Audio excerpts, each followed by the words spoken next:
Is it? Oh. Go ahead. Yeah. Why are you typing it out like you're writing an agenda? Oh, me? Yeah, you. No, I was just looking for the aerial jewels. Welcome back, everyone, to your favourite podcast, Londoners, at Londoners on Twitter. Second zero is a... What? No. No. Cut. We might start again. Second O. No, you've got to stick with this now. No, you've got to stick with it. Second O is a zero. You'll never and just because of that plug last week, we got 2 extra followers. Wow. Really nice. Yeah, I know. Thank you very much, followers. Nothing to do with that plug. It was me and my work online. I'm not having it. I'm growing your podcast for you amateurs. By 2 members. Yeah, thanks, Tom. And for those Tom fans out there, this might be Tom's last podcast. Sorry, Mum. If you could maybe do some sad music going over this, that'd be nice, I think. Or happy music. Up to you. Or yeah, whichever one. Unnecessary, Luke. But have you enjoyed your time here, Tom? It's been all right. That doesn't sound very enthusiastic, does it? It's been a pleasure. Excellent. That's better. Thank you. Right. Should we get started with the fixtures then?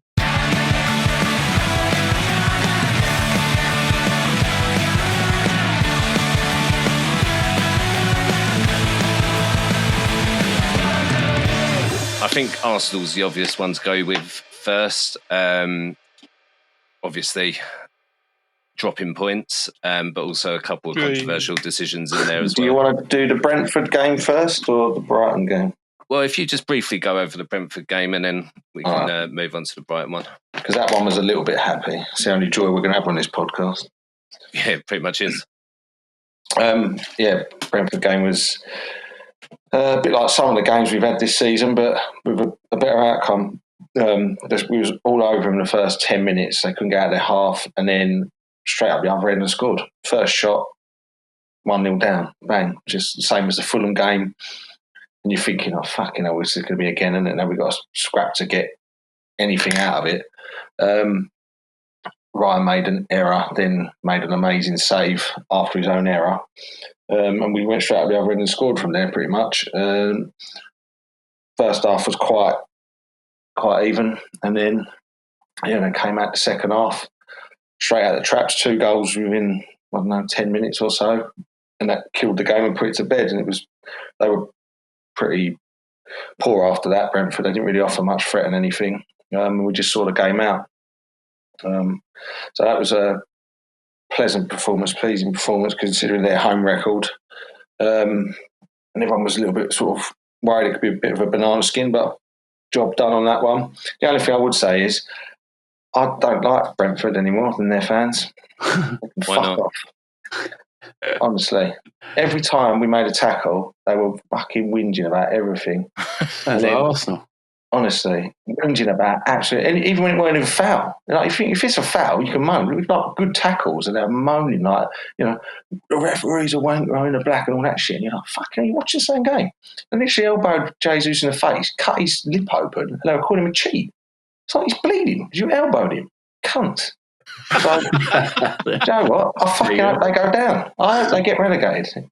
They belong now in the same box as Hull City and Stoke City and shit clubs like that when they come up and just whinge and moan and fuck around. I hope they can piss off fucking. I mean, they gave you some tactics, didn't they, Stoke?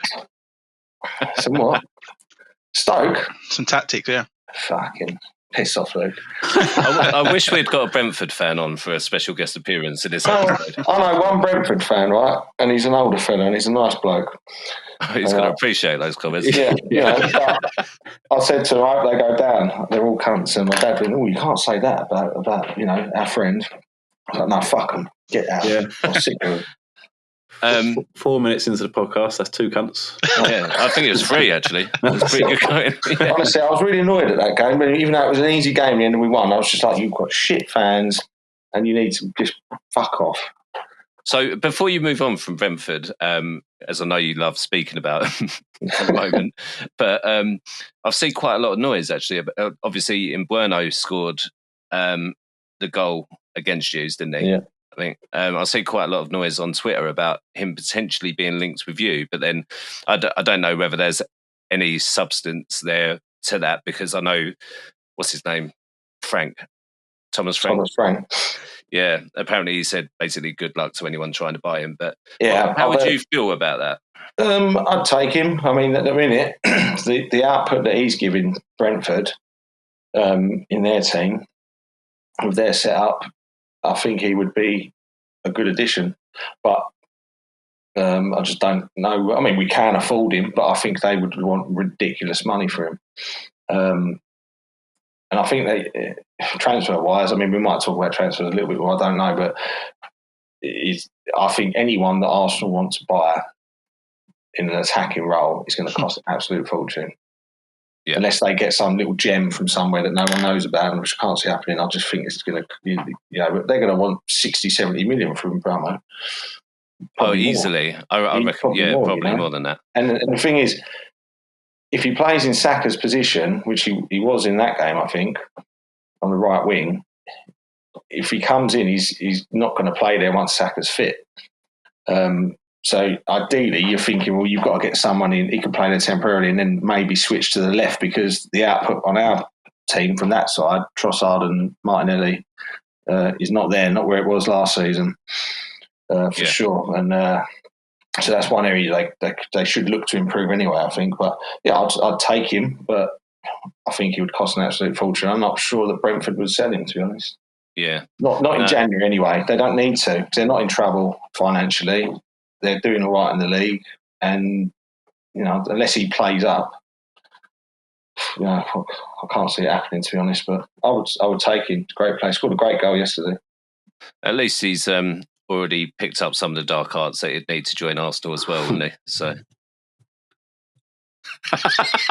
Right, I feel like I'm on the edge already. Should we move on to Brighton then? If we must. Yeah, go on then. What do you think? I thought he was going to ask me a question about it, but you want me to go into it? All right, let's. No. Fuck, I don't want to. It was. I don't remember much of it. I was in the pub with you getting drunk, so. Yeah, that's good though. Well, I'd say, Brighton's a hard place to go anyway for most teams. We had no Havertz again, who's apparently out with some sickness bug. Odegaard was on the bench, who's apparently got the same bug, but could be on the bench. Martinelli was on the bench, which is probably more to do with rotation, just because there's so many games coming up in this month. No right back, because obviously White's injured, Timber's suspended. So it was always going to be a tricky game. But we started quite well. We scored a good goal. Noiri scored a decent goal. We played down the right. I think it was Rice, Marino possibly. They put him through, and he went through. He's full of confidence, It was Rice. Yeah, it was a good, confident finish from him. But I don't think it was the best finish. He hit it kind of straight at the keeper, and keeper was terrible. I think you'd be looking at your keeper to save that. But from when Noiri's side of it, it was a confident finish for a 17-year-old, running in on goal. He was never passing it. He was, I'm having this. I'd moan at him, though, after the game. I would moan at him to not do that strike again, because he should have played it across. He should have, I think it was a tap-in for whoever was next to him. Yeah.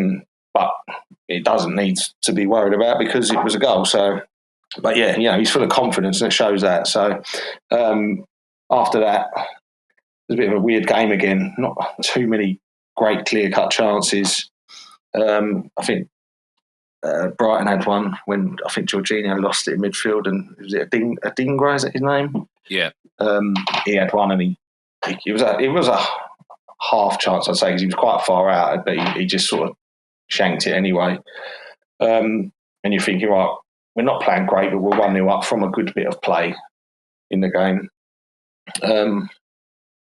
And then the second half, we probably should have been 2-0 up. We had a free kick. And it was like, set piece FC.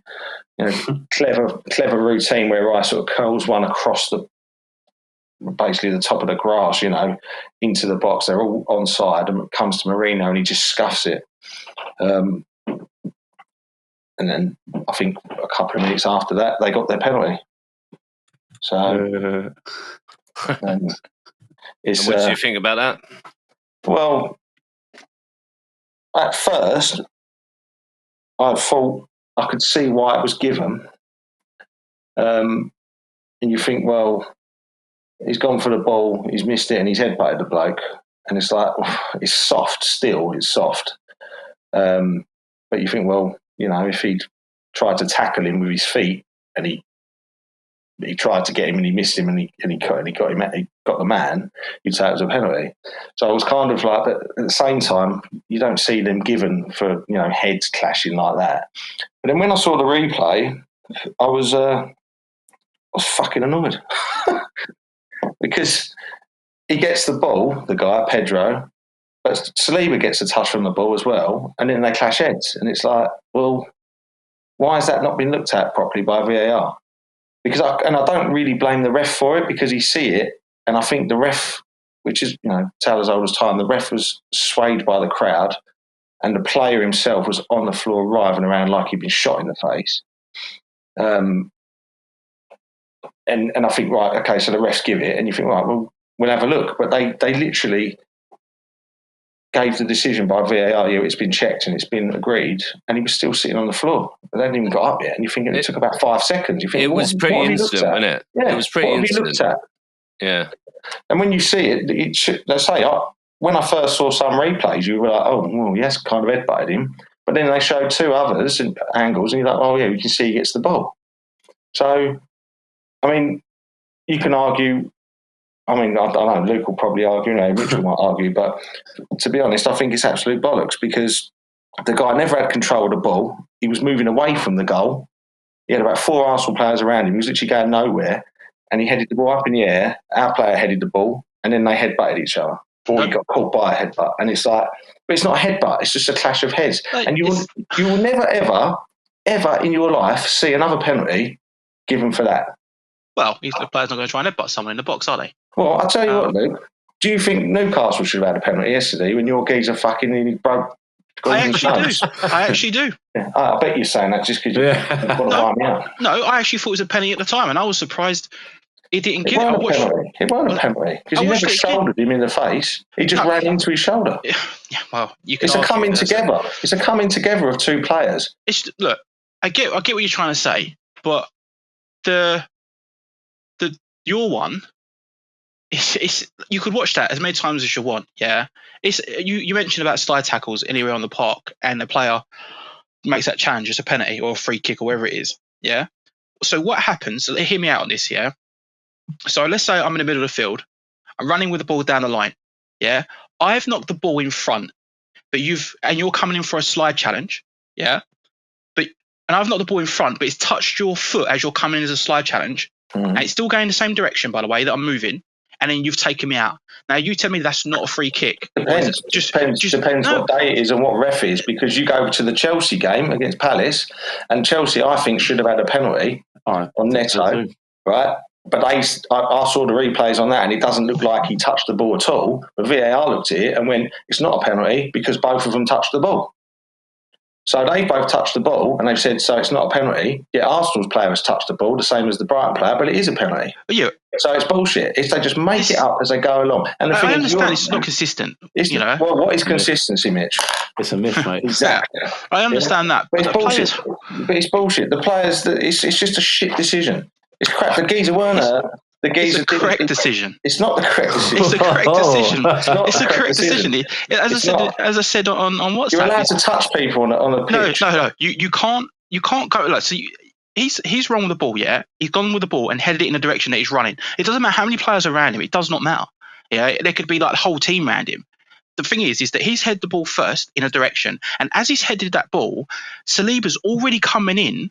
And he gets the ball. No, he doesn't. He only gets the ball because the player heads it first. That's called anticipation. No, it's not. He's already coming in for the challenge. You can't say because of this he didn't do it because you've seen the pictures. You've seen the pictures I sent. I have seen it. Yeah. That's and pictures. Watch every the video. single. The only reason why I don't like that is because you're not watching the video. If you watch it, he's headed the ball. It's gone in direction and it's hit the top. It's literally hit the top of his head. But Saliba's literally coming straight in on the side of the guy's head. I'll understand. Well, you could say because that geezer ran into his path because he was going for the ball and he headed the ball after. He didn't. He missed the ball completely. He missed the ball. It's only because the ball hit him because the player hit him. The player headed the ball first. Yes, the player headed the ball first So it's a foul, mate. It's a foul. No, he didn't clash. Let me ask you something, Luke. Right. So if say the goalkeeper kicks it out, and that happens in the centre of the field, and both players make contact with the ball, is that still a foul? Because I see it all the time that both players get contact with the ball, and then they obviously do the whole blow the whistle for the concussion check. Depending on what the player's done to jump up. So normally when a player jumps up, if they're both a genuine 50-50, both looking at the ball, 50-50 challenge, the ref will give it like a drop ball or whatever. If you see a player when they come right at the back here and they go to head the ball, the referee will sometimes give it a free kick to the attacker. I understand that. But in this instance, the player is literally headed the ball across to run in that direction. He's already headed it. Saliba's come in and then gone straight at the side of the guy's head. So it's not a 50-50. He's headed it in front of him. He's not coming up. They're going in at the same time. You're talking like a split second. They're both going for the same ball. One geezer gets it first. He doesn't miss it. So it's a penalty. He doesn't miss the ball. He misses the ball. No, he doesn't get to the ball. But exactly. But he hasn't made a challenge then. He's going in. It's momentum. So the other guy heads the ball. The other guy heads the ball, and then it hits Saliba's head. Because the other guy got there first. Do you know what I mean? It's exactly like so. If you're going for a slide challenge and I get there first with the ball, but you happen to be able to just clip the ball a bit, but you still come in on a hard challenge. Again, you telling me that's not a free kick? Well, not even a hard challenge. But you're saying predicting the future. So, well, you've come in from a different angle, and it's got to be. You Arsenal fans are so delusional. Like, you literally, how can you not see that? The player's headed the ball in the direction he's running. Saliba's then headbutted him. The only person, apart from you, that said it was a penalty was Brighton's fucking dipshit manager. ESPN said it was a penalty as well. Americans, they don't know anything. Doesn't matter. They're still saying the same thing. The McDermott, whatever his name is, on Sky, or he's the referee thing. He also said the same thing. Well, he's going to back the ref. Do you know what? Even Ian Wright said the same thing. Wait, let me rephrase that. Ian Wright said it if Kulusevski got the penalty, because then it's consistency. He agrees that yes, it's a penalty in the end, but like there is no consistency, and I agree. He said that. I think he's saying they're one and the same, and one's given and one's not. I don't think he said they're both penalties. I think he said it's been given as a penalty. They were both penalties. They're both penalties. I don't think you should be given penalties for that, to be honest. Because you don't normally see blokes just clash of heads. Two players entitled to go for the ball. But one person's got there first, and he's headed him in the side of the head. But it's never given. You never see them given. You see him given all the time in the middle of the park. No, you don't. It's a drop ball. Well, exactly. So what? So just because it's not the middle of the park, it shouldn't be a free kick because it's in the penalty box. No, because it's you're twisting. You're twisting. Well, explain it. No, sorry. Go on, explain it. No, because two players have gone for the same ball and they've both come into contact with the ball. No, he hasn't headbutted. They've not both headbutted each other at the same time. He's headbutted him because he's missed the ball. No, but sometimes you do fall into people when the ball moves. Like if two players go up for a header, I agree, one of them might head it. They both might head it and also headbutt each other. Yeah. So if it's not malicious and he's got the ball, where's no? I'm not. No, I'm saying that he's not gone in malicious. Like a proper I don't know. I can't remember who did the headbutt. Zidane on someone's chest. Like he's not gone in that sort of headbutt. But the player, the unfortunate thing is, the player's got there first. He's headed it in front of him. It's clipped the top of Saliba's head because that's the direction of ball the player headed it in. Yeah, and Saliba missed it completely and gone straight through. It's like that challenge that Romero did. Do you remember we went over the top of the ball? Which you're telling me he got the ball, but because he went over the top of it, he slid his foot over the top and went on the guy's foot. The referee sent him off. But then another player did the same thing on a Chelsea game, and the referee didn't give it. I'm just saying the consistency. Yes, we all know consistency isn't there, but like on another day, you'd both look at that and be like, "Mate, that's a send it off." It's different ways, though. It's not different. You're saying that because he got the ball and he didn't mean it maliciously, it should not be a penalty. But unfortunately, he missed the ball, hit the player's side of his head, knocked the player down. It's a penalty. He didn't miss the ball. He missed the ball. Didn't miss the ball. No, he's gone in for the 50-50 ball. Yeah. He's missed the initial head. The player's got there first. The other player headed it onto his head, which means that he's missed the ball because he's gone in for a header. Correct? If you jump up to hit something, it's called a block. You're putting your body in the line. That's a great block. Yeah. Headbutting another player is a great block. No, he didn't. He caught him after, but he didn't headbutt him. He didn't go in and nut him. He didn't charge him. He just put his head. It was still his head. It's a ridiculous fucking decision, and the fact of it is. It's not the first ridiculous decision we've had against us this season. Oh, here we go. Get the violin. Honestly. Arsenal. I mean, to be fair, I watched that game. Yeah, you guys were shit. No, you're chasing for the league, right? And you're playing defensive football and time wasting. How boring is that? Being an Arsenal fan. Fuck me. Time wasting either. Clive, come back. It's all gone to shit. Okay. Because what happened? I agree with you, Luke. We didn't play well. And I don't think we've done enough to win to say that we deserve to win it. Yeah, I don't think Brighton done much, to be honest. They got a goal from a penalty that's very, very contentious, right? So you could say that's one of them games that you're happy to get a 1-0 away win. You don't play well, you get a decent goal, and if you can get out of there with a win, you're happy with it. And I think most Arsenal fans would have taken that. I don't think you would. What do you mean? I don't think you should be happy with that. Why shouldn't you be happy going away to Brighton and getting a 1-0 win? Because you're going for the league, mate. You should not be. When you win games, that's good if you want to go for the league, isn't it? But you didn't win. No, exactly. That's what I'm saying. I know we didn't win. What I'm saying is if we had won, because if they hadn't got a shit penalty, that was a penalty. We would have got out there saying we haven't played well. You got 90 minutes in the game, mate, and you guys just sat back after the first goal.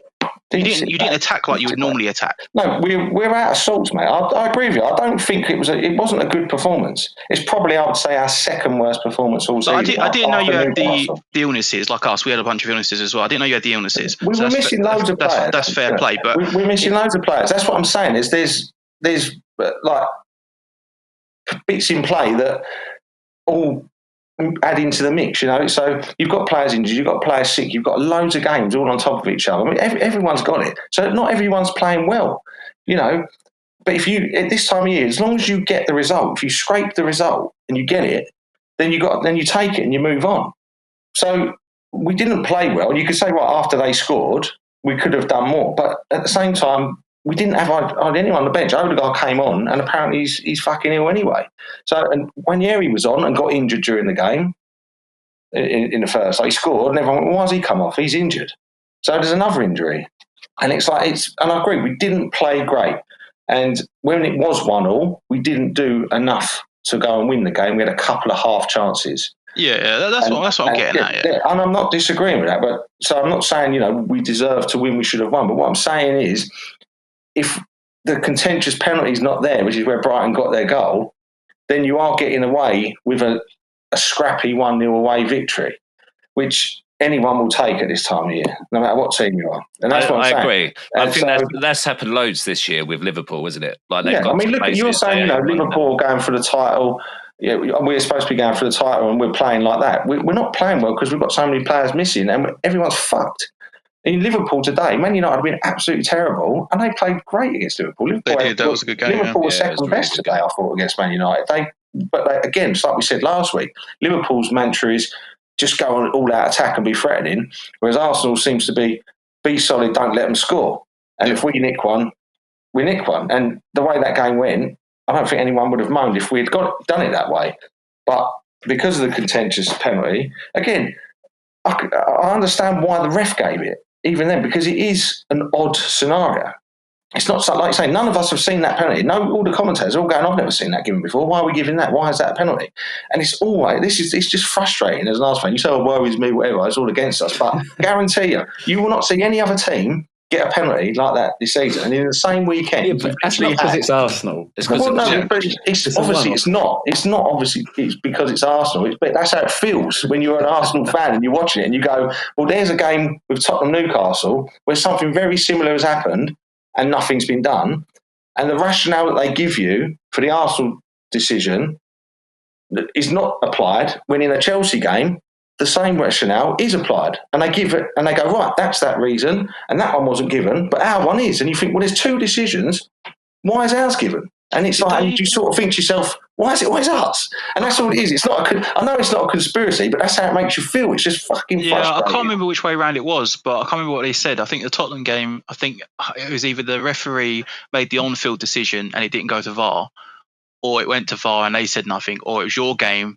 The referee made the on-field decision but didn't go to VAR. I can't remember which way around it was. Well, apparently it went to VAR, but they literally checked it in about 5 seconds. Yeah, it was so quick. They're not overturning the refs this season. That's but I mean, but again, that's all well and good. I completely agree with that. But I mean, I suppose you could call it contentious because 3 of us agree there's not a penalty, and Luke thinks it is a penalty. So in that respect, Tottenham bias, that is contentious. I tell you, weren't biased. I'm going from a realistic thing that the players are buying, but we won't go there again.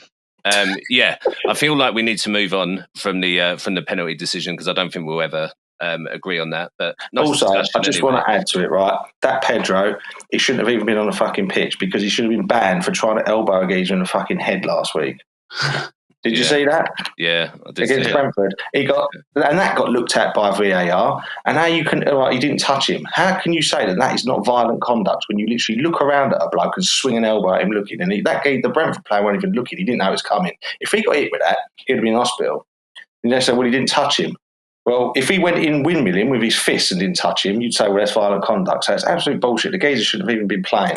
He's a fucking diving cheat. But don't worry. But if he clipped him with the elbow, it would have been fine, though, right? Probably, yeah. No, that's what it would. Well, fucking Joe Linton elbowed your player yesterday and got away with it. Newcastle the worst. They elbow everyone. They elbowed Jorginho last year and got away with it. Well, you know. Well, thanks. The refs are shit. The refs are just shit, mate. And thanks for ruining our sponsor this week, which is the USA. Yes, the whole country. Yes, the whole country is sponsoring the podcast. But anything else to mention on Arsenal, Tom, or any questions, Luke or Dave? Dave Mitchell. He actually said it. Just leave it as it was a penny, mate, and then move on. Not from our side. It's it's a contentious decision, but we had more than enough time to step the game up, and we didn't.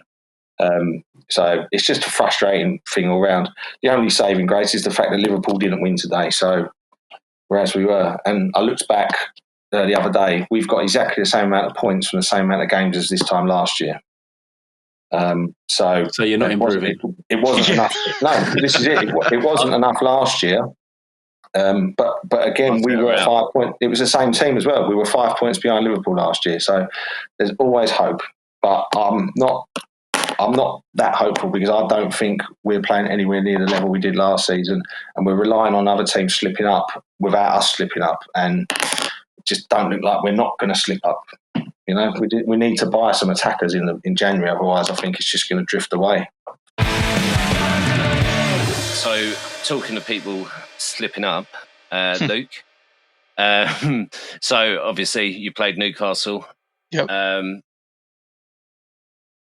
How did that go for you? It was tough. It was a tough game to watch. Not just our performance was all right, to be fair. It was just as Arsenal have had, as Tom mentioned, is that we had, I think, 5 or 6 players as well as injuries that were ill. They picked up some sort of weird bug that's going around. So a couple of players had to play with the bug. They come off at half time. Radu come off at half time. We had some youngsters in there, a youngster goalkeeper in there as well, who was fucking phenomenal. At Austin, he was quality. Stone cold. Yeah. Yes, it's a loss. From a points perspective, table perspective. Oh, please say it. Yeah. Please say it. What? It's a good loss. It's a good loss. I'm not saying Spurs mentality. I'm not saying we lost, but it was a good game. I'm not saying it's a good loss, but it's a justified loss. You know, it's a job. It was a cheap cheap goal conceded from a handball that went on, but they classed that as accidental, which then led on to like an assist for them to go and score, which, okay, it happened, but it seems to always be Newcastle. I want to say dark arts here, but I remember us giving them a penalty because the ball come down and hit Eric Dyer's hand that he couldn't, because it was in an unnatural position, which was bullshit because he wasn't even looking. It was like behind him. But, and then they changed the law after that. Surprise, surprise. What do you guys think about that decision? Was it Newcastle's first goal, wasn't it, Luke? Where it was the ball first goal, came out, his hand was... I'm not sure that was a natural position, really. It was a quite far away, not too far away from his body. It was like in between, wasn't it? Like too far out and close, but like... I thought it hit his...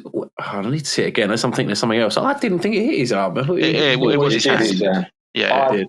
I personally think it was a pretty bad decision. I think even with my Arsenal hat on, I hate Tottenham and I wish them ill all time. But if that was against us, I'd be pretty pissed off because, all right, you can say, well, he didn't mean to handball it, but in his hands by his side. But he did stop the ball from going where they wanted it to go. He basically intercepted the ball with his hand, and they gained an advantage where they scored. Yeah. So they can hide behind the rule. Is his hand not in a natural position though? Well, that's what they were saying. It doesn't. I mean, I don't think that because it's natural. If you're like on the goal line, right, and your hand's by your side, and it hits your hand and deflects away, are you not going to say, well, he's topped a goal scoring opportunity on the line with his hand? Or where his hand's in a natural position. I just think when it's that close and the pace is that fast and his hand isn't completely out of where it should be. That's what I said. It wasn't like completely. I think you just got to take that as that's unlucky. That's unfortunate. Oh yeah. I took it out in the end. It's one of them with the rule is shit. It's the rule that's crap. So they're basically saying, well, that's the law, and we're interpreting the law correctly. Yeah, tough shit. But that law, I think, in this case, is stupid because, say, they have gained an advantage from someone handballing it. Yeah. And all right, they say if the weird thing is, if Joe Linton had done that and gone on himself and scored, it would have been disallowed. What's the alternative? If the ball hits the ref, they do a drop ball. Drop ball. That's exactly what I was thinking, Mitch. I was thinking that yesterday. I'm thinking, what do they do? Just stop it and go, let it hit your hand. Yeah, it's accidental, but it's in the middle part, drop ball. I think the situation with the hand being in a natural position, the whole sort of perspective of it, I think, is when you're in the box, and it's like for a penalty kind of thing. You're saying that's where generally handballs are contentious, isn't it? When it's in the box and they get all the penalty, and you say, well, is he deliberately handballed it? Is his hand in a natural position? Because this was in the middle of the park, it does make it a little bit more, well, not middle of the park, but the attacking third, it makes it a little bit more weird because it's not a penalty call, but it has led to a goal. Well, that's the thing. It's still led to an advantage. It's still led to a goal. They've gained an advantage through handball that has literally led to a goal 5 seconds later. And as I say, if Joe Linton had intercepted out of his hand and ran on with the ball and scored, they would have disallowed it. Because he handballed it and he scored, which I think is bullshit again, because he handballed it and he passed it and they scored. And I think Tottenham are unlucky there with that, to be honest. Well, I think at least we can all agree on that. I was frustrated, but I can only go by, they said they've looked at it, it's in a natural position, and obviously I'm hard done by. I'm sitting there like, well, they've scored from it and it's frustrating. But obviously they changed the rule a while ago with the handballs and natural positions and stuff like that now, so I was just like, at the time, look, it's just typically, but go by that. But it's not just that. Like Bergvall should have done a different pass instead of that pass anyway. For me, I'm more of the build-up as to why that happened. Most of the time, some of the decisions that we make in terms of our passing is very frustrating. But for the young squad that we had, I think average squad age was like 24 or 23 or something like that on the pitch, just because of obviously the injuries. Like Son was on the bench as well. Madison was on the bench because they did the bug. They weren't well. Your dog is injured. Obviously, about our centre backs and stuff. Jed Spence went centre back in the end and at half time because Radio had to come off because he was unwell. It was just one of those games that the guys put their effort in, and I can't moan at them for it. And we lost 2-1. Yeah, I think in recent weeks, this is probably the best you played, right? From what I've seen of yous anyway. And I think Bergvall had a really good game, didn't he? Oh, it was quality, and the fans were all booing when he come off, and rightly so, because he looked like he was, he was bossing it in the midfield, looking really good. And then I get it, you want to score some goals, so you bring on someone like Maddison, who is a playmaker. Like Arsenal did with their Odegaard on the bench. Like you got your best playmaker on the bench that 60 minutes in, you want to, you're losing or whatnot, or you want to go for it. You got to bring him on. So I get it. And the guy's only like 17, I think he is, 18, something like that. He's only young. 18, I think, yeah. Yeah, so it's like, look, he done what he had to do in the game. And I can see why Anne's frustration with the handball. But sometimes you've got to look at our play. I might moan at Arsenal for sitting back and not playing and holding the ball too long or whatever, doing this shitty time wasting bullshit. But Tottenham, on the other hand, they do this ticky-tacky shitty passing in midfield and at the back and in the midfield, and then we lose it. And then they go on the attack and score on the counter-attack. We're not playing smart football sometimes. We're just playing this stupid passing football where teams are like, yeah, go on, Tottenham, you go do it. Spend 10 minutes in the middle of the park, fucking about with it. We just nab it off you and get you on a break because Romero's too far up the field. Whoever at Jed Spence would have been too far out the field at one point. So yeah, they get us on a counter. But in that game, because of obviously what we had on the pitch, we weren't really doing what we would normally do. Newcastle are playing well. They are. Yeah, and they're always a bit of a bogey team. Luke, do you think they should have had a man sent off? Us or them? Sorry. Them. Do you think Dan Burn should have been sent off? Oh, what, for the amount of fouls that he made? Well, 2 in particular. He got booked for 1, didn't he? Where he literally just shoulder barged the bloke who was running through. Yeah. And took the yellow card. You say it was a yellow card all day and he knew it. And then the one where he basically handballed it.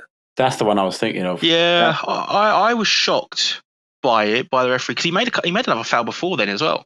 Yeah. I was quite shocked that the referee didn't give him another one because anywhere else on the pitch, it is a booking, like a bookable offence. But actually, what we said before, some referees make that decision as to like, it's going to ruin the game or whatnot, or give them an extra warning. It's the referee's discretion, isn't it? It's a stupid player that is doing stupid things because he's made a poor foul. Maybe you say he's taken one for the team and it's early in the game. So he's then got to be wise to not do stupid things. Now, to me, if you're 6'7" and you put your arms out to make a wingspan of a fucking eagle to stop a bloke putting a ball through and it hits you on the arm, that's handball. Yeah, and that's deliberate handball. That's deliberate handball. He literally went in with his arms out. That's the one that I thought it didn't actually hit his arm. I thought it was more his shoulder. No, it did hit as well. I think didn't he put his arm... no, what did he do? I know what you mean, because it's the top of his. Well, they're saying it's the sleeve, so it wasn't handball. Is that what they were saying? I think it's because he put his arm backwards, and one of those ones where the ball hits your arm, but you're sort of moving your arm backwards in a natural position, if that makes sense. Yeah, but he ran, when you saw the other, he ran to him with his arm wide out, like he put him out to spread, like he was Peter Schmeichel. He ran at him. Yeah, and you think, well, that's stupid. That's one of the stupidest things to do. But he didn't go to VAR or anything. Oh, it went to VAR anyway. But the referee made the decision. But when you think of like the goal that you've had against you, when they're saying about handball being in natural position, that must be well frustrating for a geezer running at your player, like a goalkeeper, and hits him in the arm. At this point, Tom, there's no point me even moaning about it. I've literally gone to the point of, look, it's a shit season. It's a shit season. Decisions have not been going anyone's way, really, other than, well, I guess Liverpool been getting some good decisions, but for Tottenham, not so much. And injuries, and I mean, I'm now blaming injuries and illness this week, which normally I'm like, injuries happen, but we've got illnesses as well. You can see by the players that we're playing. It's not like we've turned up and been like, well, injuries, and then all of a sudden we still got a strong team. It's not. You're still in the cup like us. We are. Yeah. So you've got 2 legs against Liverpool. So even if the players weren't sick, he'd probably still be rotating because you're not going to do anything in the league, really. You might be able to get into Europe if you pick some form up in the second half, but you're in for a good chance of a trophy, being in the semi-final. And you think, well, you may have rested players anyway if they weren't, because you've got that schedule. And I just think all the teams, they're just tired. And from the World Cup or the Euros in the summer, after players came back late, everyone's had injuries. now there's like a sickness bug going around the fucking country, and like half the teams are falling apart because their players are ill, and they've got to play a game every 3 days for the next, a month at least. Look, I think everyone's tired, and I don't think many teams it's starting to show where they're not playing to their true potential. Luke, was Dregerson one of the people that came off injured at half time because of the illness? Yeah, he was already ill before the game. He had he made decision to play. He was like, "Look, I'll start," and then he come off at half time because he was really sick at half time. That's why I think he come in centre back. Jed Spence, wasn't it? Jed Spence coming centre. To be fair to the lad, he actually did all right. Yeah, that's what I was about to say. Like at that point, I thought, "Fucking hell, you're going to lose like 4 or 5-1 or whatever." But he actually done the job, didn't he? Yeah, he's got good height and he's really quick as well. So yeah, it helped. And he's a defender, so he knows how to defend. I think the only thing was that he did try to take on players at centre back, and he did get caught out a couple of times. But the referee gave a free kick. So that was on another day. Referee might have let it play on. So yeah, he needs to but he doesn't normally play there, so you give him the benefit of the doubt because he's not used to that position. What do you think about Ange afterwards and his reaction with all the guys interviewing him after the game? He was pretty. You can see he was fucked off. I've not listened to it. I've not.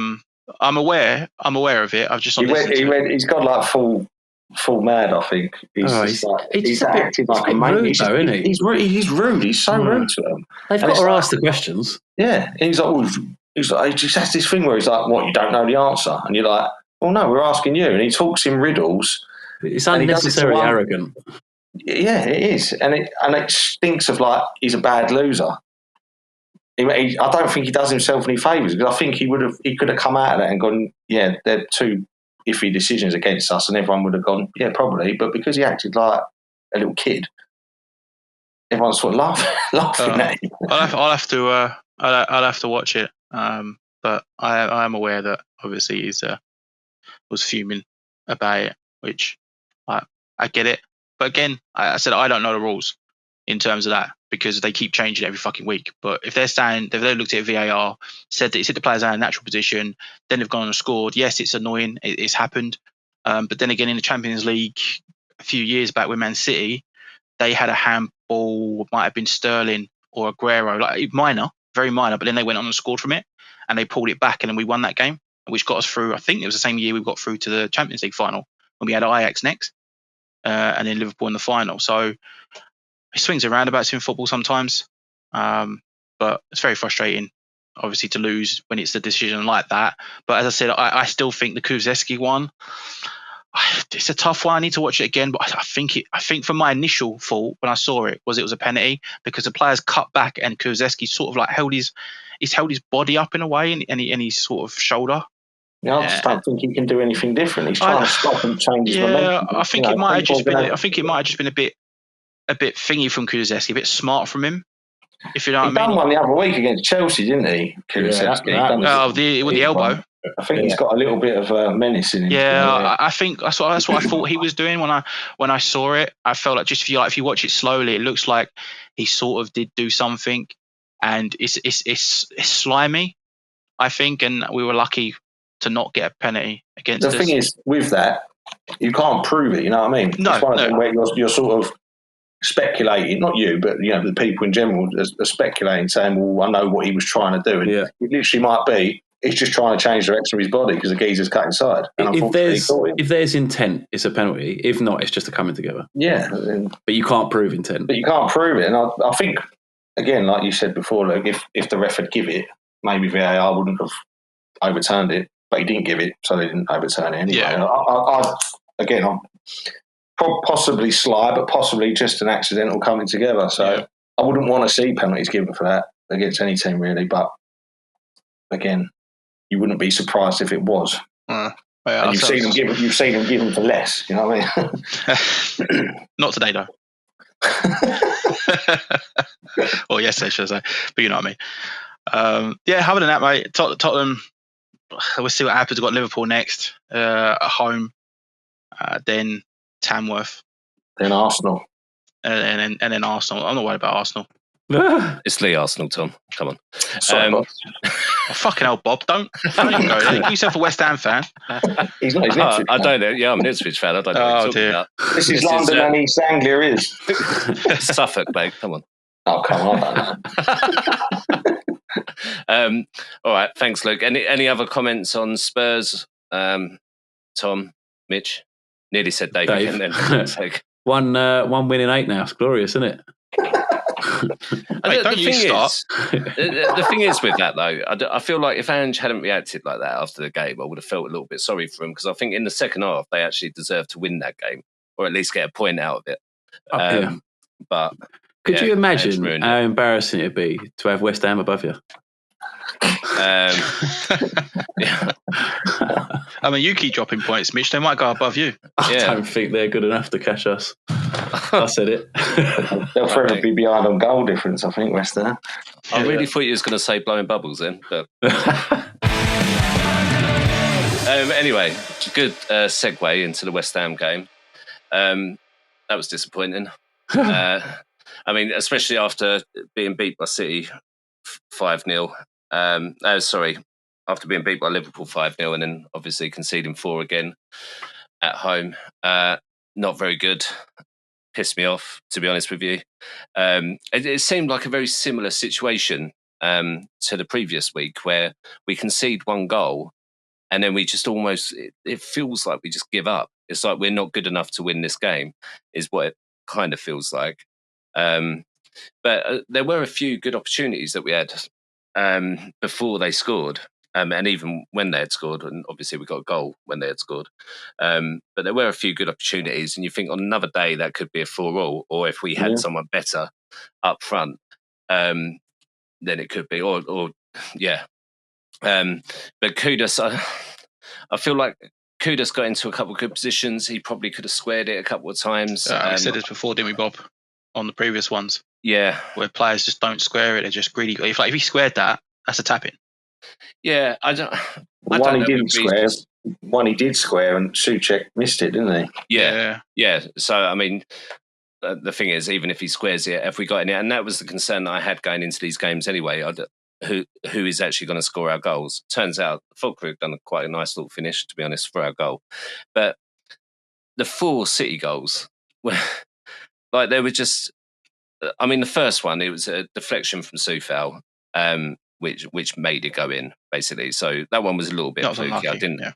But what I will say, in the build-up to that, the ball kind of comes out and Emerson kind of ducks out of the way of it. I don't know what the fuck he's doing.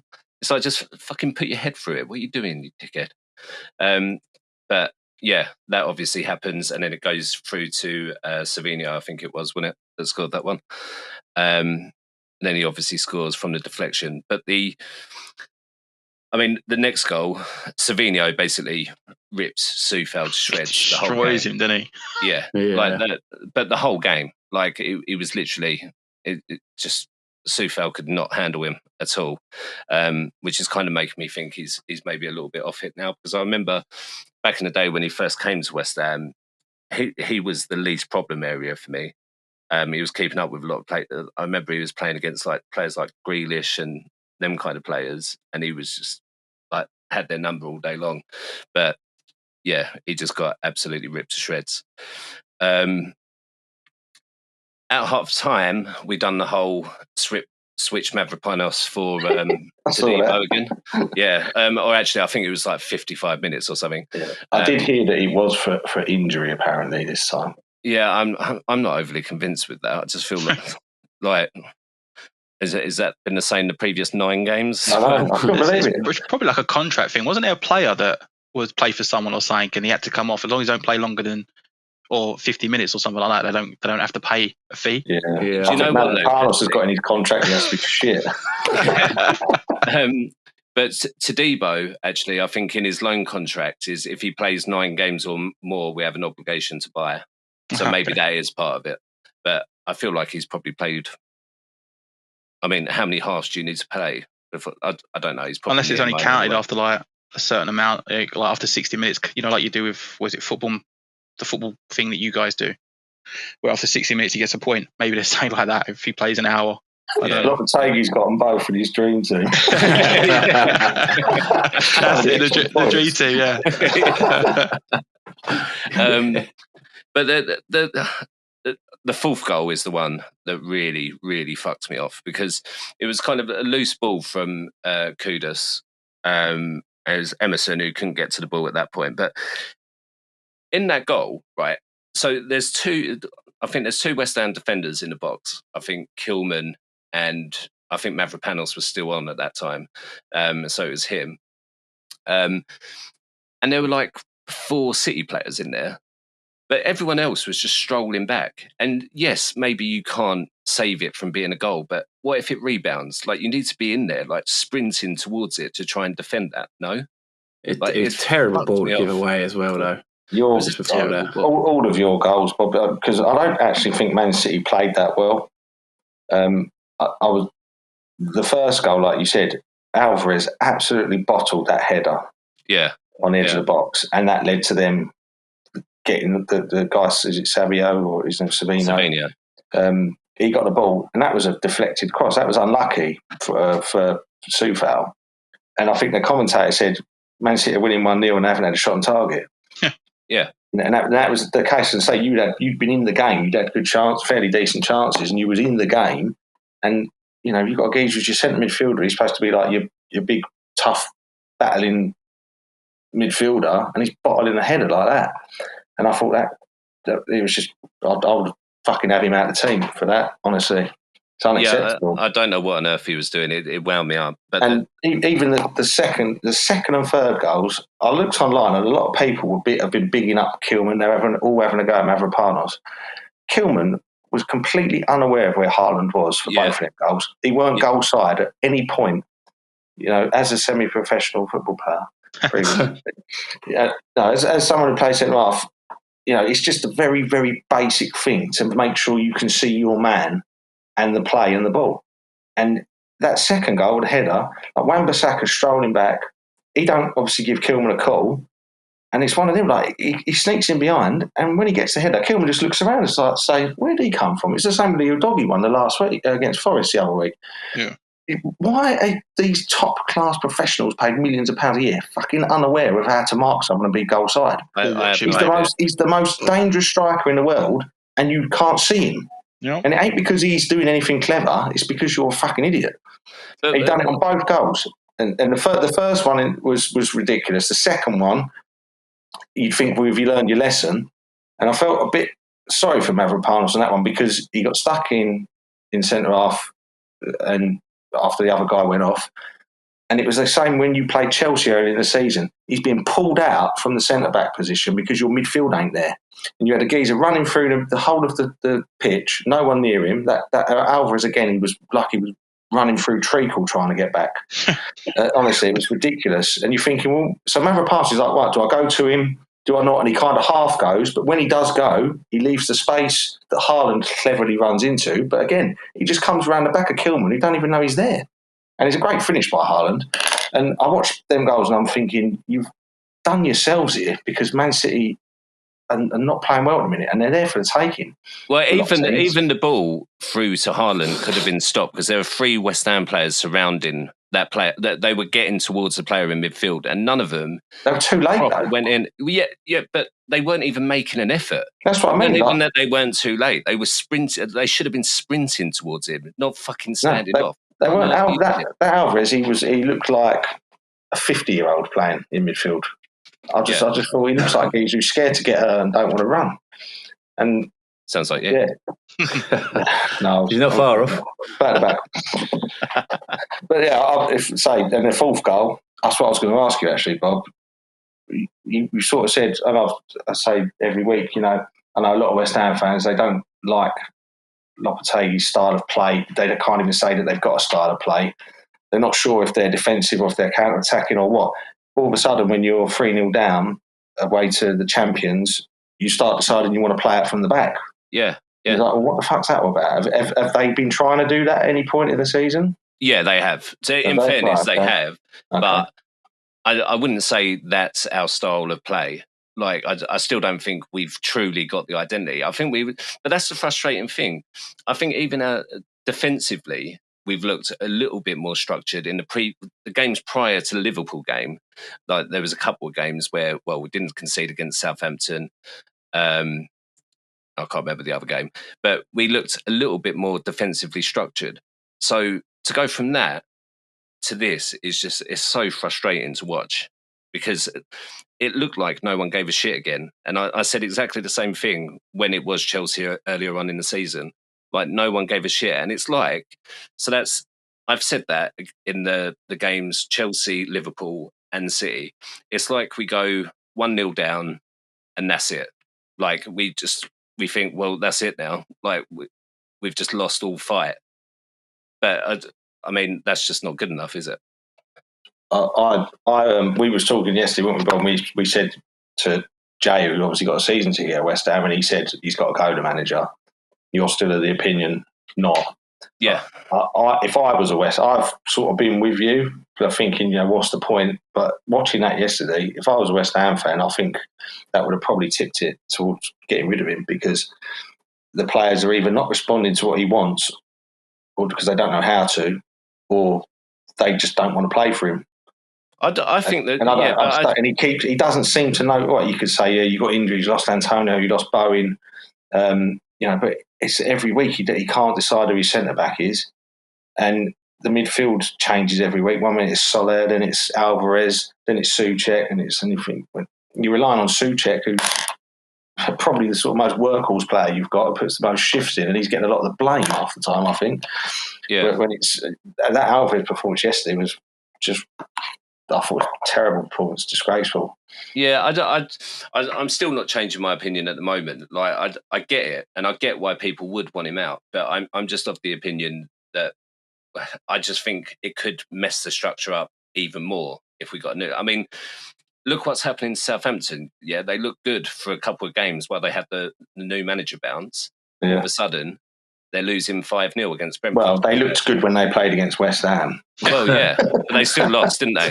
So, yeah, they still lost, but they're not getting results. And even similar to Leicester, yes, they beat West Ham. Fuck you before you say it. But that was their first game with the new manager bounce, and since then he hasn't been getting the results. So I'm not sure how much that is going to fix things at the moment. Yes, maybe in the summer, like I said earlier in the group chat, like once we start, thinking about away days at the Den, then maybe we should be thinking about a new manager. But like, I don't think at the moment it's a really good idea. But and I think the players need to take some fucking ownership as well, because but I also think that's on the manager. Like, if you've got players putting in performances like that, and like even fucking Kudus, yeah, he's probably our best player, but I fucking hated it that he played that loose ball and then his head dropped and he just started strolling off. Get your fucking move on. Start sprinting somewhere. What the fuck are you doing? Oh, get your fucking move on. Just honestly, like, how much are they paid a week? And they just start crying because they do one loose ball. That's half the problem, though, isn't it? They're not fighting for their lives. When they're not happy, they can't be bothered. They don't care, do they? They still get paid $200,000 a week. Yeah, but and I get that. Yes, the manager should take some ownership for that, because he should be wanting to get them to fight for their lives. And if they're not doing that, then fucking take him off. I don't give a shit if he is our best player. Luke said it before. If he's being a fucking dickhead, then take him off. Yep. Well, when you actually started winning a few games, weren't it when he was out of the team? Well, yeah. I mean, is it an attitude problem? Hopefully he does go to Arsenal. You went, 4 or 5 unbeaten, went down, and I think that was when he was on his 6-game ban or something, wasn't it? Yeah. So, But yeah. Frustrating again, but hopefully... I mean, it don't get any easier. We've got Villa away next, so who the fuck knows? Oh, wait. No, we don't have Villa. It's the Cup, isn't it? Villa. Oh, yeah, it's the Cup, yeah. Fulham. Yeah, Cup. But yeah, I mean, I'm still caring about the Cup, really. I mean, it's only... Oh, yeah. I think you can get a Villa. Leicester gave them a good game yesterday. Yeah. And they've got, they're going to be back in the Champions League in a couple of weeks. They still want to fight in the league. They've got something to play for. if they get their act together. And they've got a few injuries now as well. Yeah. So it depends what West Ham turn up, because you can be dangerous. Yeah. But if they slack off in situations like they did against Man City, it's weird, because you think you go to Man City and you lose 4-1, you're like, right, we've lost 4-1 away to the champions who'd have been the best team in the fucking Europe for the last 5 years, basically. You're like, well, there's no disgrace in that. But when you sit there and you watch it, you think we could have actually got so much more out of that game if they'd just put the shift in. The thing that winds me up most, really, is the fact that we lost 5-0 to Liverpool. Yes, right, Liverpool are arguably the best team in Europe at the moment. But to then go away to City and concede 4 the very next week, like, you at least want to go out with some pride, don't you? So just change it up a little bit. This has been one of the things that the fellas I work with have been saying why they think he should go, the manager. They said because when they lose, they kind of capitulate. And when you look at you're only a point behind Tottenham, but there's a 27-goal swing. Yeah, but I don't even think the only two teams that have got a worse goal difference are the 2 bottom teams. It's like when you lose, you get smashed. Well, that's the thing. It's not just when they lose; it's when they go 1-0 down. It's like I don't know why that's the case. Because even against Southampton, like, we won that game 1-0. Once that first goal went in for West Ham, we completely controlled the game. So why can't we have that mentality the whole way through a game? I don't get it. But yeah, right, we better start moving on, because we're at an hour and we've still got Chelsea to talk about yet. That might take long. It won't take long. Boring. Any other questions or anything about West Ham? Oh, shit. Not if you want to move on, because I did have one, but you'll probably go into too much detail, so don't worry about it. Oh, go on then, Tom. Let's do it, because it's your last podcast. Why not? Let's do a feature-length one. It was more of a wind-up question, really. Like when you get the West Ham fans and they say, "Oh, we want to play the West Ham way," blah blah blah. We don't care if we lose, as long as we play well and we get entertained. We go every week. We pay our money. We want to see a good game of football, which is kind of what Tottenham are getting at the minute. They're going every week. They're getting entertained, but they're not getting much out of it. They're only a point ahead of you. Do you think West Ham fans in general would be happy if they were in Tottenham's situation? Which is basically, you're playing apparently nice football, but you're still shit. No. And I said this last week. Like, they like, what West Ham fans want is unrealistic. It's not what I want. All I want is to be in a half-decent place in the league. I don't give a shit what kind of football we played. And that's why I like David Moyes. And that's why a lot of fans hated David Moyes. And now all of a sudden they're all on Twitter asking for Moyes back. Go support another fucking club, you bunch of did say careful what you wish for, but they went, you don't have to watch it every week. Yeah. But no, I honestly don't care. Like, if we're not playing that well and we're scraping through results, like, it felt brilliant to, when we beat Spurs when Lanzini got that last minute. Yeah. Like, games like that. Like, we didn't play exciting football in those games, but we still got the results. So who gives a shit? I agree. But yeah. But I know loads that don't, and that's why I just mentioned it. So yeah. There is loads that don't, and like I say, I have to ban myself from watching YouTube videos and going on Twitter too much, because it winds me up too much. I might start trolling and get our Londoners account banned. We're banned in America now, anyway. Yeah, exactly. Yeah. Sorry, we just lost our £1 billion investment into this podcast. Parting gift for you. Let's move on to Chelsea then. So another week, another 2 points dropped. Hello, mate. Hello, mate. Hello, mate. What happened? We'll keep it short and sweet. It's it's just a continuation of the. Do you know what? Can I just say something as well? Yep. I'm going to get through this segment without saying that word. I guarantee it, you are. We'll see, because now I really want to say it. But yeah, the poor Christmas form continues, which I guess is consistent for us. But there are two Yeah, all right, mate. You enjoy that beer. Fuck Chelsea. I agree. Fuck Chelsea. Yeah, there's two main problems that I see at the moment with Chelsea. One, well, I'll get to that. One is obvious, the poor defending, which was on display again today, and the other is the shots. They're not taking the chances, not putting the ball away. So again, this is a classic us this season. We have a very good first half. And Palmer's goal, Sancho, fantastic. He's absolutely sold the defender on his little turn, and then he takes two defenders on, gets the ball to Palmer, and Palmer slots it away. Lovely. 14 minutes in, you're 1-0 up. That's the only shot on target we had the whole game. Wow. 14 minutes in. That's not good enough. And it's not like we didn't have chances. This is where I'm going to moan about Jackson. Jackson had plenty of chances. There was a beautiful ball to him from Palmer. My God, that boy. Oh, he was our best player. That ball was lovely. Again. Yeah, the one we put him through. Oh, pinpoint. Lovely. He's not even hit the target. Is that the one he done on the outside of the boot? Outside of the boot. Why are you doing that? Why are you trying that? Should sort be of left foot shot. But this is him. This is Jackson in a nutshell. He's going back to his form from last season. He's got none in 4 now. And I think it was the same situation last week. I think we only had one shot on target. And again, it was Palmer. Palmer's scored both our goals in the last 2 weeks. He's the only one making a difference. And that's probably why he's tried rotating and bringing Nkunku in. He's not fucking doing anything. Jackson, a few missed chances. And then second half,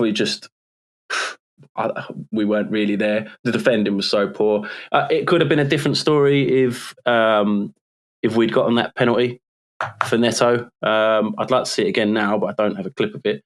I thought it was a penalty in real time. When I saw the replay, they said that they both got the ball, but I didn't see it. It wasn't. I don't think that he got the ball. I think Neto got it.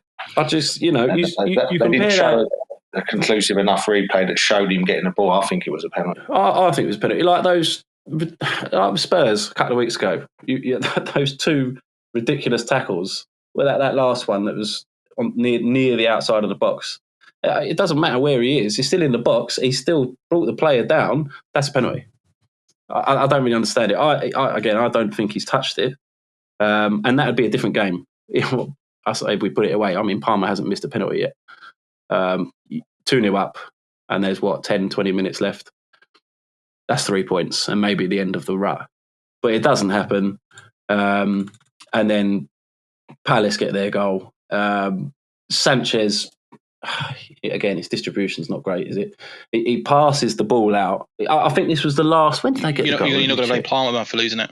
No, I'll get there. Right, so 82nd minute. Right, you're 1-0 up. You're starting to struggle a little bit. Boot it up the field. Boot it up the fucking field. I don't even want to see it. Right, so he does pass it out to Palmer, and Palmer, you're right. Palmer loses the ball, but see that pass. He's passed it straight to him when he's got 2 Palace players either side of him. Yeah, straight away he's put in trouble. Just don't put someone in that position that late in the game. Palmer didn't have anywhere to go either. Exactly, he's got nowhere to go. Literally back to the goalkeeper. But the thing was, he put it to Palmer. It weren't like it was on the edge of the box either. He actually put it to Palmer, who was near enough on the halfway line. So it was quite an incisive ball to him from the keeper. But he put it to him when he had, like you say, 2 players charging down, and then another 2 players in between him and the goal. Yeah. And there was nowhere that Palmer could go. And then, and the minute Palmer does lose it, the defence has got no shape. There's no back 4. Yeah, they're like in a little zigzag thing going on, and it took 2 passes to break that defence down. 2 passes, and the second pass is the worst pass because it's just a simple one across the box. Where the fuck are you, Cucurella? He must think Palmer's still got the ball and we're going for it. Yeah, he's not fucking coming back. Get in front of your man. I mean, he's running back. I'm just watching now. I'm just seeing it now. So the keeper's passed the ball out to Palmer, but Palmer hasn't seen the player behind him. So if you watch it again, so the player's gone to Palmer. Palmer's looked. Yeah, but Sanchez knows that. But Cucurella knows. Yeah, but no, because if you look at the other player, he's still quite a bit of a distance, but then he comes up behind him because Palmer's turning left into the player and then loses it. and then he gets it. But yeah, the awareness from Palmer and the goalkeeper and Cucurella not shouting as well, and then Cucurella not getting back in position. It's just them two passes after. Like you say, Palmer loses the ball, but he is near the halfway line. Get your defence in shape. You've got plenty of time to see the attack coming, and all it's taken is 2 passes to get through that defence. Yeah. It's just non-existent. And it's the same with the last 4 weeks. And again, the other problem is not taking the chances. Palmer's the only one that's scoring right now, and there's no one shot on target in the last 2 weeks. It's just not good enough. I don't know if, now we're coming out of the winter break. We've got a week off now because we're not in the cup. Hopefully you sort something out. And then we come back and we'll start. Are we? Yeah. I thought we were out. Fucking you might as well. Hurricane or something, haven't you? Yeah, it's someone ridiculous you've got. Someone easy. We'll put out the C team for that. Morecambe you've got on Saturday. Oh, it's a tough one, that is. Yeah. Morecambe away, is it? You're not alone, Mitch, because we was out last night and we was with one of our other Chelsea friends, and he was literally just caning Sanchez, saying his distribution's terrible. Yeah. But the thing is, he's not. He's been better in recent weeks, not distribution wise, but he's a good shot stopper. He's kept us in games, but his distribution, as much as he has kept us in games, he's cost us points as well. So it's swings and roundabouts. So but I don't know. I don't know what we're going to do this month. I don't think he's happy with either of our keepers. Is he going to look for another striker as well, who's available? And like you say, like Arsenal with Mbeumo, he's not really a striker, but everything is going to cost a lot of money. And we're not going to want to spend it now. Well, I mean, are we? I don't know. Who knows? Chelsea, we'll have to throw in that money out. Yeah, financial fair play. But something, I don't know. Do you reckon he made the subs too late in the game to change things over? I know you scored in the 82nd minute. They scored in the 82nd minute.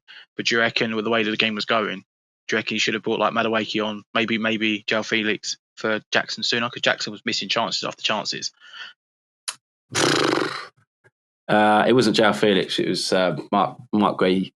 No, I mean, do you reckon he should have brought on? Sorry, I meant to say João Felix is in bringing him on. Felix. I don't know, because again, it's just straight swaps, isn't it? He ain't done anything either, is he, since you got him? No, I don't. It was 2 straight swaps. I don't know what you would change. I don't know. I don't think it would have made a difference if he'd done it any earlier. Unless I think you'd lost the momentum in that game by that point. Hadn't you? Yeah. You should have had it dead and buried, but Palace got a sort of second wind. But this is what's happened in the last few weeks. We have a good first half, and then we have a poor or nervy second half. Yeah. And we just, I don't know, we get in our own heads a little bit. But the shots on target stats is just ridiculous. Got to start hitting the target at least. Put pressure on a keeper. 1 shot on target out of 15 shots is not good enough. They had 13 shots and 6 on target. Yeah, they had some chances. Like Eze, he should have scored. Yeah. That shot in the middle of the 6-yard box. Yeah. Or 8-yard box. But our striker's not scoring. And we look nervous at the back, and it's like we know it in the last 10 minutes of games. We know we've had a bad few weeks. They could probably score here, and it often happens. Maybe from mistakes. Again, no defensive line. So I don't know. Something needs to change, or they just need to get out of their own heads. Get this Christmas period out of the way. Maybe we'll find a bit of form again. So, in summary, you're turning against Gianfranco Jackson again, and just fully up Palmer's arse. Didier Jackson. Jackson Johnson. Yeah, no, I was never sold. I was just happy he'd hit a bit of form, but a part of me knew it weren't going to last. Yeah, all right, mate. Yeah, all right. Listen to these podcasts. Did you just say the word? What? I'm not saying it. Cool. I would just say, to add to all of this Chelsea stuff, I would just say, fuck Chelsea and your shit no kits with no sponsor on it. Hey, that's better. No. Crap. Sponsors are ugly. Fuck Chelsea. Fuck Chelsea. Fuck Chelsea. Right, another week, not enough time for whatevery, so we're just going to move on to the Man versus AI. Man versus AI. I know this ain't time for the jazz beats yet, is it? So, yeah, all right. Jazz beats, I'll just shut up, shall I? Do the right, thing, mate. so we'll no, do it's the too late. results. Oh, yeah, do the thing. No, that's gone, mate. No, do moment's the past. thing, please. Do the thing. Beep, boop, boop, beep. And now give us a nice listen. Absolutely not. I'm going to survive this podcast without saying it. Right, so we'll start off with the game from game week 19, which was Brentford Arsenal. So Tom and Clive predicted 2-1 Arsenal and got 1 point.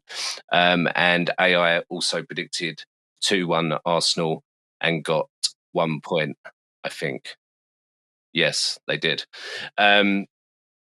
Game week 20, we'll start off with Arsenal again. So Tom, I don't think I actually noted down Tom's predictions. Shit. Oh dear. You remember what you predicted? Same I as said Clive. 3-1 for Brighton. Oh, okay. Yeah, said so did 3-1 Clive. Arsenal. Yeah, so did Clive. And you both got 0 points. AI also predicted 3-1 and also got 0 points. I fucked this right up this week. I don't know what I'm doing. You right, wasn't one last week, were you? Yeah, I was. Yeah. Spurs versus Newcastle. I wasn't even going to laugh. AI predicted Tottenham 2, Newcastle 2 and got 0 points. Luke predicted Tottenham 1, Newcastle 1 and got 0 points. Those are more realistic. Well, Crystal Palace against Chelsea. AI predicted Crystal Palace 1, Chelsea 2 and got 0 points. I think, Mitchell, you predicted the same, didn't you? No, it's 1-1 I predicted. No, it won't. Mitchell also predicted Crystal Palace 1, Chelsea 2 and got 0 points. Man City against West Ham. I predicted Man City 3, West Ham 1 and got 1 point. No, I didn't. I predicted... Oh, what the for fuck's sake? I predicted Man City 2, West Ham 0 and got 1 point. And AI predicted Man City 3, West Ham 1 and got 1 point. Fucking hell, that was difficult this week. Well done, Bob. Well done. Right. So at the end of that, so AI are sitting on 60 points, us humans, and that's because they picked up another point from the game week 19 game as well. And the humans are on 47 points. So we're still 13 points behind, but I think we've made up some ground. Gaining. Yeah. In terms of the leaderboard, Bob's now got a 2-point lead on top with 15. Mitchell and Clive are both sitting on 13 points. And Luke is still on 6. And Tom's on 1. What you don't realise is because Tom joined on this, he's got a point tally. So if he finishes last... No. No. I've got 2 points. Just saying. No. I've got 2 points. I'm 4 points behind you and I've only done 3 games. Sorry, mate. So I reckon I could do another 3 between now and the end of the season when Clive's on one of his other holidays. And I will have you in last place. More than likely. Listen. I'm to win no! Yes! Oh, no! We got it out of him. I can't believe I just said it. Brilliant. What a fucking idiot. You know what? I was just like, I really wanted to say something like good with Tom. And I've just said the fucking word. I can't believe I just said the word. Well, at least we've got the title of the podcast. Oh, for God's sake. Well, that's why we let it go on for 1 hour and 17 minutes. To listen or not to listen? We was definitely going to get it out. I was so close. I was just going to say, we should just still, like, even if Clive's back, we should take Tom's next 3 predictions just to see if he does take Luke over. But I fucking said, listen, I've ruined it all. Right. Well, it's probably a good job that it is my last one because the next one's Arsenal-Tottenham. And yeah, we might get you on for that anyway, though, Tom, to be fair. That'd be fun. Right, so because we got the FA Cup this weekend, obviously the next fixtures are on the 14th and 15th. So we're going to predict them now, and then we'll do a late podcast for the week after, a midweek one. So we'll start off with West Ham Fulham, actually. And I'm predicting West Ham 1, Fulham 1. Yeah, Fulham draw. That's what they do, and I think we'll bounce back a little bit. I think I'm talking absolute nonsense, but whatever. So Arsenal versus Spurs. So first of all, Clive predicted Arsenal 3, Spurs 0. Wow. Wow. Wow, this guy. This is why Arsenal fans are delusional. Oh, Tom, just know, Luke, right? If Arsenal beat Tottenham 3-0, your little chuckle is going to be like made into meme heaven. Oh, probably. Honestly. oh, I forgot. I still need... Oh, don't worry about that. I'll talk to you after, Luke. Tom, what's your prediction for that? I think 3-1 to the Arsenal. Is that a smirk, Luke? Oh, dear. And Luke, I can't wait for this. God, Yeah, well, what you did? they're happy with a Brighton result of 1-1, and they think they're going to beat Spurs. I'm going to go 2-0 Spurs. Oh my God! I mean, if they're being delusional, I might as well be. Fuck me. Oh dear. Can I just remind you, though, Luke, that you did lose 3-2 to Brighton? Yeah, it doesn't matter.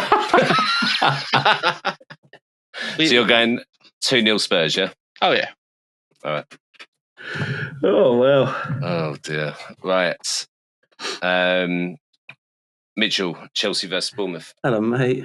Do you know what? I genuinely believe it's going to be 1-1 or 0-0, but I'm going to predict 2-1 Chelsea. Well, that makes loads of sense. I just want it to happen. Okay, manifesting it. Yeah. Right, that's it then for this week. Does anyone have any closing thoughts? Actually, I just want to say thank you very much, Tom. Thanks for your time and effort. It's been a pleasure having you here. If you don't come on from the North London Derby, I don't know what Clive wants to do yet. It's been my pleasure, lads. My pleasure. I do have some closing thoughts. Oh, for fuck's sake, we're at an hour and 20 minutes. Go on. I'd like to know AI's predictions. Oh, fuck.